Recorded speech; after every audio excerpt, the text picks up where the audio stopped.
اللہ تعالیٰ نے قرآن حکیم میں کیٹاگوریکل مینشن کر دیا سورۃ النجم کی شروع کی آیات میں، اعوذ باللہ من الشیطان الرجیم بسم اللہ الرحمن الرحیم، ما ضل صاحبکم وما غوا، تمہارے نبی صلی اللہ علیہ وآلہ وسلم نہ کبھی بہکے ہیں اور نہ کبھی بے راہ چلے ہیں، وما ینطق عن الہوا، یہ اپنی خواہش نفس سے کچھ نہیں کہتے، ان ہوا الا وحی یوحا، ہاں جو اللہ کی طرف سے وحی آتی ہے یہ وہی کہتے ہیں۔ یہ گارنٹی اس امت کے سب سے بڑے انسان سیدنا ابو بکر الصدیق رضی اللہ تعالیٰ عنہ علیہ السلام کے لیے بھی نہیں ہے، چاہے جائے کہ آج کے علماء کی بات کی جائے، سوائے ہمارے محبوب صلی اللہ علیہ وآلہ وسلم کے، کہ وہ اپنی خواہش نفس سے کچھ نہیں کہتے، وہ وہی کہتے ہیں جو اللہ ان کو وہی کرتا ہے۔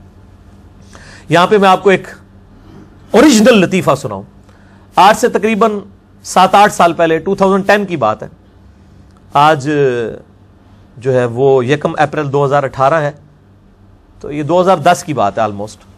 ایک بریلوی بھائی مجھے گھر پہ ملنے کے لیے آئے، ان دنوں میں گھر میں بھی ایک نشست کرتا ہوتا تھا، تو وہ مجھے آگے کہنے لگے جی تسی کیڑے امام نو مندے ہو، آپ کس امام کو مانتے ہیں؟ اب مجھے تو سمجھ آ رہی تھی کہ وہ یہ کیا کہنا چاہ رہے ہیں، میں کہا جی امام حسین نو۔ فوراً اس کا تو ایکسپیکٹ ہی نہیں تھا کر رہا، اس نے کہا تھا یہ کہے گا میں غیر مقلد ہوں، میں اماموں کو نہیں مانتا۔ اللہ دے بندے ہو، دائیوں کو نہیں ٹھڈ چھپے، دائیوں سے پیٹ تو نہیں چھپے ہوتے، مجھے تو پتا ہے کہ میں نے کیا جواب دینا ہے۔ نہیں میں انہاں امامہ دی گل کر رہا، میں کہا تو امام حسین نو نہیں مانتا؟ نہیں امام حسین کو میں مانتا ہوں۔ میں نے کہا جب میں امام حسین کو مان رہا ہوں تو چھوٹے امام میرے سامنے پیش کر رہا ہے، بتا امام حسین بڑے یا امام حنیفہ بڑے ہیں؟ نہیں امام حسین بڑے۔ تو میں کہا میں امام حسین نو مان رہا نا۔ تو یہ جب میں نے اس کو علم الکلام سے پھکی والا الزامی جواب اینٹی وینم دیا، وہ جب کوبرا سانپ کاٹ دینا تو وہ زہر کا علاج صرف اینٹی وینم سے ہوتا ہے، وہ کوبرے کے زہر سے تیار ہوتا ہے، تو فوراً وہ خاموش ہو گیا۔ تو اس میں کوئی شک نہیں ہے، سارے ائمہ قابل احترام ہیں اور انہی کا نالج کمبائنڈ فارم میں ہمارے پاس آج موجود ہے، اور الحمدللہ ان ائمہ نے تو، امام بخاری نے تو ایک کتاب صحیح بخاری لکھی، ہمارے پاس تو 20 کتابیں حدیث کی ہیں، انہی کی محنت کی وجہ سے اس وقت یعنی انفارمیشن ہمارے پاس ان لوگوں سے زیادہ ہے، اور اس میں کوئی ائمہ کی توہین نہیں ہے، بعض لوگ اس کو توہین سمجھنا شروع کر دیتے ہیں، انہی کی محنت ہے۔ یعنی امام بخاری کے بعد تو صحیح بخاری یہ چند ایک ان کی کتابیں تھیں، ہمارے پاس تو مسلم شریف بھی ہے، ابو داؤد بھی ہے، ترمذی بھی، نسائی بھی، ابن ماجہ بھی، انفارمیشن ہمارے پاس زیادہ ہے، ہم ان سے زیادہ علم نہیں کلیم کر رہے۔ باقی جہاں تک سائنٹیفک معاملات ہیں، جو قرآن حکیم کی آیات بیالوجی سے ریلیٹڈ ہیں، جیالوجی سے ریلیٹڈ ہیں، ایمبریالوجی سے ریلیٹڈ ہیں، اسٹرونومی سے ریلیٹڈ ہیں، سائنٹیفک فیکٹس، وہ تو یقیناً ہم ببانگے دول کہتے ہیں اپنے بارے میں نہیں، ہمارے بچوں کے پاس بھی سائنس کے اعتبار سے قرآن حکیم کی آیات کا وہ علم زیادہ ہے جو ہمارے بزرگوں کے پاس نہیں تھا۔ میں نے کئی دفعہ بتایا، امام محمد غزالی المتوفا 505 ہجری 505 ہجری، انہوں نے کیمیائے سعادت میں لکھا ہے کہ سورج زمین سے 5 یا 6 گنا بڑا ہے۔ ہمارے بچے کو بھی پتا ہے کہ سورج زمین سے 5 یا 6 گنا نہیں، 500 یا 600 گنا نہیں، 5000 یا 6000 گنا نہیں، 5 لاکھ یا 6 لاکھ گنا نہیں، 13 لاکھ گنا بڑا ہے۔ تو اب اس معاملے میں تو ظاہر ہے کہ ہمارے پاس علم زیادہ ہی ہے نا، اس سے ان اماموں کی تحقیر نہیں ہے، اس لیے کہ علم وقت کے ساتھ ساتھ جو ہے وہ پبلک کے سامنے آئے۔ اس طرح حدیثوں کا بھی آج اسلام 360 میں جتنی کتابیں ہیں یا مکتبۃ الشاملہ میں، ہمارے بزرگوں کے پاس تو اتنی چیزیں اویلیبل نہیں تھیں، لیکن انہی کی محنتیں ہیں، کریڈٹ ہم انہی کو دیتے ہیں، انہی کی کتابیں۔ ان بخاری کے باہر میں نے اپنا نام نہیں لکھ لیا، انہی کا نام لکھا ہوا ہے، ٹھیک ہے نا جی، رسپیکٹ ان کو ہی دیتے ہیں الحمدللہ۔ اس حوالے سے میرے بھائیوں قرآن حکیم میں کیٹاگوریکل مینشن ہوا ہے، سورۃ النساء کی آیت نمبر 59 ہے، اعوذ باللہ من الشیطان الرجیم بسم اللہ الرحمن الرحیم، یا ایھا الذین آمنوا اطیعوا اللہ واطیعوا الرسول، اے اہل ایمان اطاعت کرو اللہ کی اور اطاعت کرو اس کے رسول کی صلی اللہ علیہ وآلہ وسلم، وَأُولِي الْأَمْرِ مِنْكُمْ، اور جو تم میں حکمران ہے اس کی بھی اطاعت کرو۔ اطاعت کا لفظ نہیں آیا، اطاعت کا لفظ صرف اللہ رسول کے ساتھ آیا تاکہ پتہ چل جائے ایبسولوٹ ان کی ہے، باقیوں کی ریلیٹیو ہے، ان کی وجہ سے ہے، اگر وہ ان کے خلاف ہوں گے پھر ان کی بات نہیں ہوگی۔ ساتھ ہی آ گیا فَإِن تَنَازَعْتُمْ فِي شَيْءٍ، اگر تمہارا اپنے حکمران سے، اپنے لیڈر سے جھگڑا ہو جائے، فَرُدُّوهُ إِلَى اللَّهِ وَالرَّسُولِ، تو اپنے فیصلے کے لیے اللہ اور اس کے رسول یعنی آج کی ڈیٹ میں کتاب و سنت کی طرف رجوع کرو۔ ان کنتم تؤمنون باللہ والیوم الآخر، اگر تم اللہ اور یوم آخرت پر ایمان رکھتے ہو، یعنی اگر صحیح مسلمان ہو تو تمہارا ایٹیچیوڈ یہ ہوگا کہ اپنے عالم دین سے، اپنے حکمران سے، اپنے لیڈر سے جو ہمارا اختلاف ہوگا تو تم یہ نہیں کہو اتنے بڑے بزرگ کو کیسے غلطی لگ سکتی ہے، تم اللہ اور اس کے رسول یعنی کتاب و سنت کی طرف رجوع کرو گے اگر تم اللہ اور یوم آخرت کو مانتے ہو۔ ذالک خیر و احسن تأویلا، اسی میں تمہاری خیریت ہے اور اسی کا انجام بہتر ہونے والا ہے، ورنہ تمہارا انجام برا ہوگا اگر تم اللہ اور اس کے رسول صلی اللہ علیہ وآلہ وسلم کو فائنل اتھارٹی نہیں مانو گے۔ اور بھائیو پریکٹیکلی ہماری حدیث کی کتابوں میں درجنوں ایسی مثالیں موجود ہیں کہ ہمارے صحابہ اکرام علیہم رضوان وعلیہم السلام اجمعین کے سامنے جب کوئی بات رکھی جاتی تھی کتاب و سنت سے اور وہ ان کے رائے کے خلاف ہوتی تھی تو وہ اپنی رائے پہ نہیں ڈٹتے تھے بلکہ فوراً سر تسلیم خم کر دیتے تھے، صحیح مسلم بن جاتے تھے وہ۔ اس کانٹیکسٹ میں میں کم از کم 3 مثالیں پیش کرتا ہوں ٹائم کی مناسبت سے، ورنہ تو میں 10 گھنٹے اس پہ فی البدی بول سکتا ہوں۔ پہلی مثال صحیح بخاری اور صحیح مسلم کی متفق علیہ حدیث ہے، بخاری میں بھی اور مسلم میں دونوں میں موجود ہے۔ بخاری میں انٹرنیشنل نمبر ہے 1563، مسلم میں 2964۔ امام زین العابدین المتوفا 95 ہجری جو سیدنا حسین علیہ السلام کے بیٹے ہیں، امام سجاد رضی اللہ تعالیٰ عنہ علیہ السلام،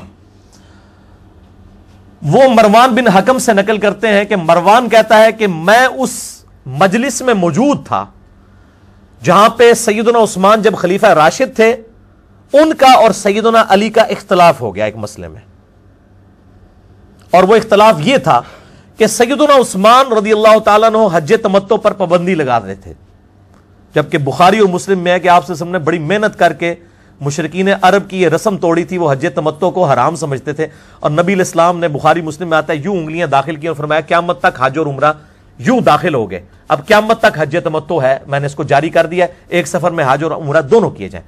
اتنی مشکل سے یہ مشرکانہ رسم توڑی، لیکن سیدنا عثمان رضی اللہ تعالیٰ عنہ نے کچھ اپنے ایشوز کی وجہ سے اس کے اوپر پابندی لگائی۔ اب وہ ایک علیحدہ سے ٹاپک ہے، میں اس طرف چل پڑوں گا پھر فائدہ نہیں ہے۔ بہرحال سیدنا علی نے مخالفت کی، اور جب سیدنا علی نے دیکھا کہ حضرت عثمان اپنی بات پر ڈٹے ہوئے ہیں اور پیچھے ہٹنے کے لیے تیار نہیں ہے، تو سیدنا علی رضی اللہ تعالیٰ عنہ علیہ السلام نے ادھر ہی پھر نعرہ حق بلند کیا اور کہا لبیک بعمرہ والحج، میں عمرے اور حج کے لیے لبیک بولتا ہوں، میں ایک سفر میں دونوں کروں گا، اور کہا کہ اے امیر المومنین میں نبی صلی اللہ علیہ وآلہ وسلم کی سنت کو نہیں چھوڑ سکتا کسی کے کہنے کے اوپر، خواہ وہ آپ ہی کیوں نہ ہو۔ نبی صلی اللہ علیہ وسلم نے حج تمتع کو جاری کیا تھا، میں آپ صلی اللہ علیہ وآلہ وسلم کی مخالفت نہیں کروں گا، آپ کی مخالفت کر لوں گا۔ یہ صحابہ کرام کا ایٹیچیوڈ تھا۔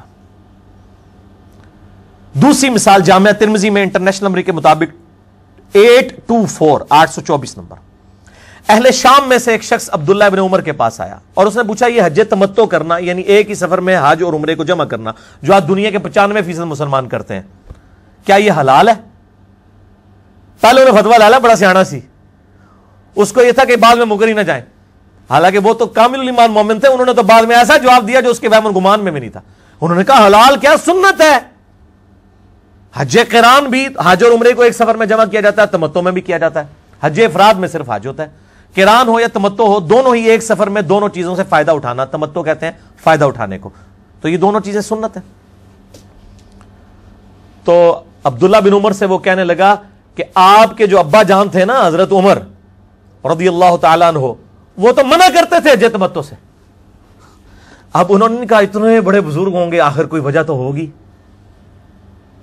یہ تو امام حنیفہ رحمہ اللہ کے بارے میں اتنی بڑی کلیم کرتے ہیں۔ عبداللہ بن عمر رضی اللہ تعالیٰ نے فرمایا کہ مجھے یہ بتا، اگر کسی چیز کو کرنے کا حکم نبی صلی اللہ علیہ وآلہ وسلم دیں اور اس سنت کو جاری کریں اور میرا باپ اس کی مخالفت کرے تو نبی علیہ السلام کی بات مانی جائے گی یا میرے باپ عمر کی بات مانی جائے گی؟ اس نے کہا جی نبی صلی اللہ علیہ وسلم کی۔ تو انہوں نے کہا جب میں بتا رہا ہوں کہ نبی علیہ السلام نے اسے جاری کیا ہے تو نبی صلی اللہ علیہ وآلہ وسلم کی سنت پہ ہی عمل کرو۔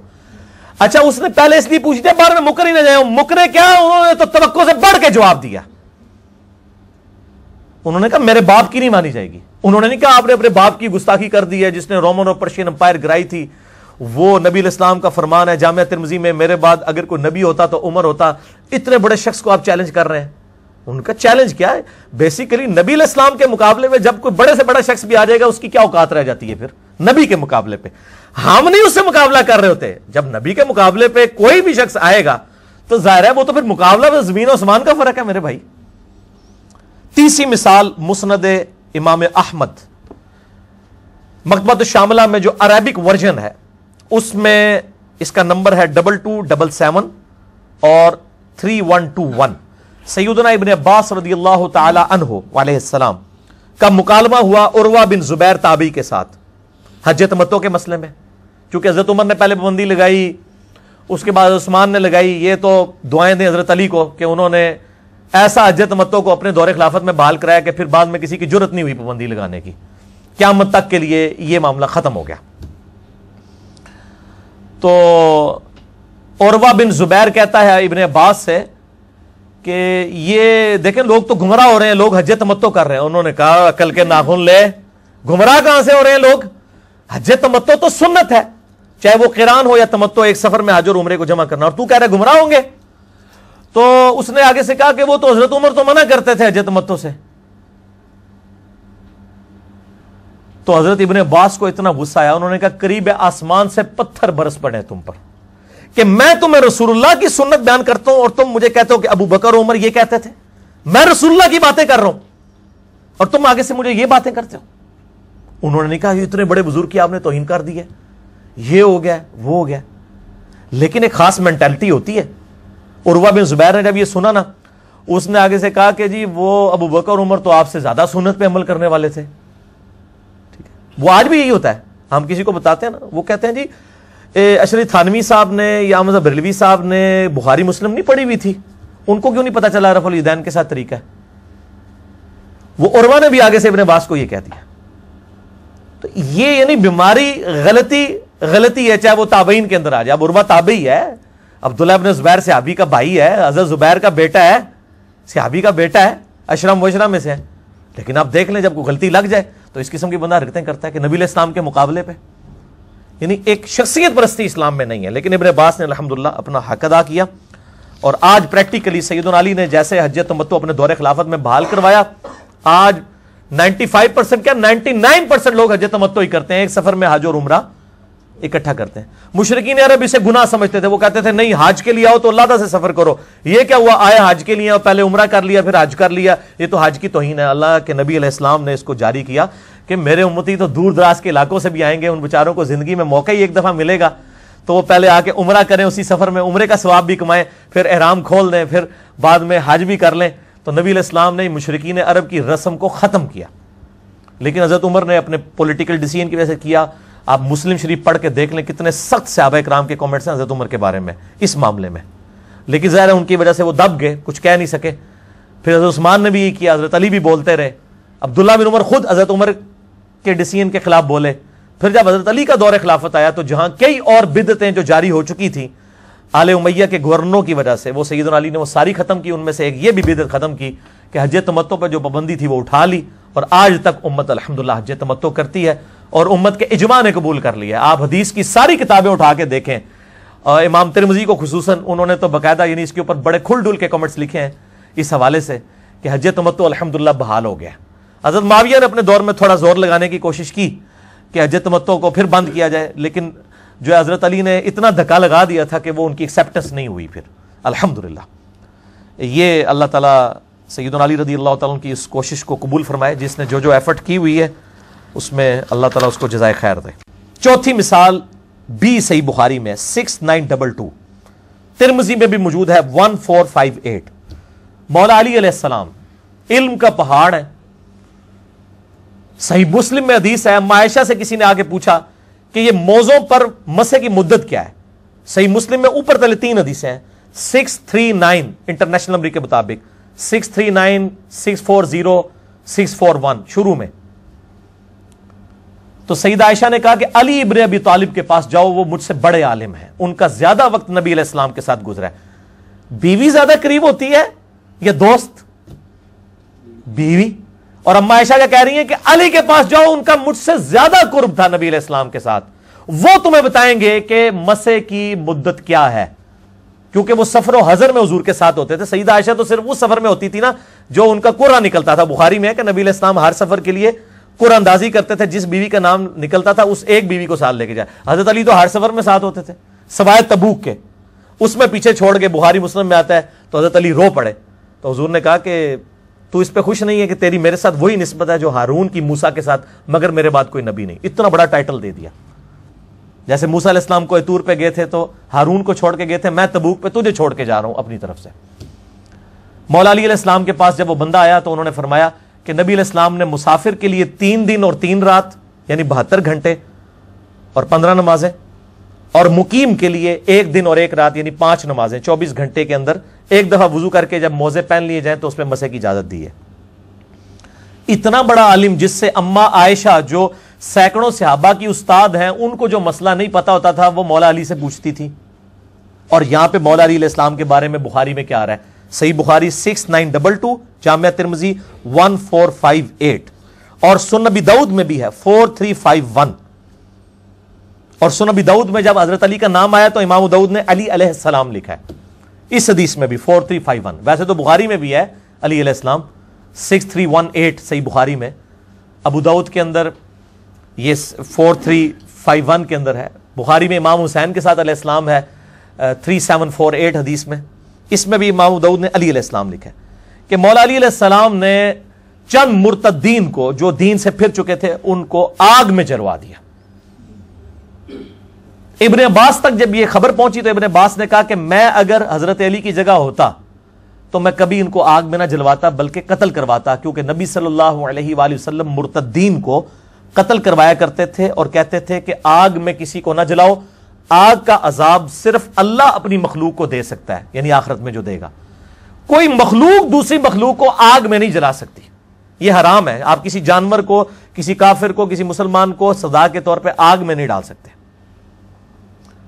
اب حضرت علی کی یہ بات, حضرت ابن عباس کی یہ بات حضرت علی کے بارے میں حضرت علی کو کسی نے بتائی کہ ابن عباس یہ کہہ رہے ہیں, تو حضرت علی نے آگے سے نہیں کہا میں تو امیر المومنین ہوں, میں خلیفہ راشد ہوں, ابن عباس کی کیا مجال کہ مجھ سے اختلاف کرے, اتنے بڑے بزرگ کو کیسے غلطی لگ سکتی ہے. آپ نے فرمایا کہ ابن عباس نے سچ کہا, اللہ تعالیٰ اس کو جزا دے, اس نے سچ کہا, یعنی اس نے اس طرح میری رہنمائی کر دی, یعنی مجھ سے یہ چیز اوور لک ہو گئی تھی. اور ابو داؤد میں الفاظ ہیں, انہوں نے ویح کے لفظ استعمال کیے کہ ابن عباس, ہائے افسوس ابن عباس, تو نے پہلے کیوں نہیں مجھے ہائی لائٹ کر دی یہ بات کہ میں رجوع کر لیتا. اب سیدنا علی جیسی شخصیت, ان سے بھی معاملات اوور لک ہو سکتے ہیں. اے پکی بھی جے کہندے نے جی باقیاں دی غلطی بیان کردا ہے, حضرت علی دی نہیں کردا. بھائی ساڈے سارے ہی سکے نے تے نبی علیہ السلام تو ود کے ساڈا سکا کوئی نہیں جے. نبی علیہ السلام دے نال جدی بھی گل ٹکرائے گی, جس کی بھی بات ٹکرائے گی, ہم کلیئر کٹ اس کی غلطی کو ہائی لائٹ کریں گے. اور مولا علی نے خود مانا ہے, جس طرح حضرت عمر نے اپنی غلطی مانی, حضرت علی نے بھی مان لی کہ مجھ سے یہ مس ہینڈل ہوا ہے مسئلہ.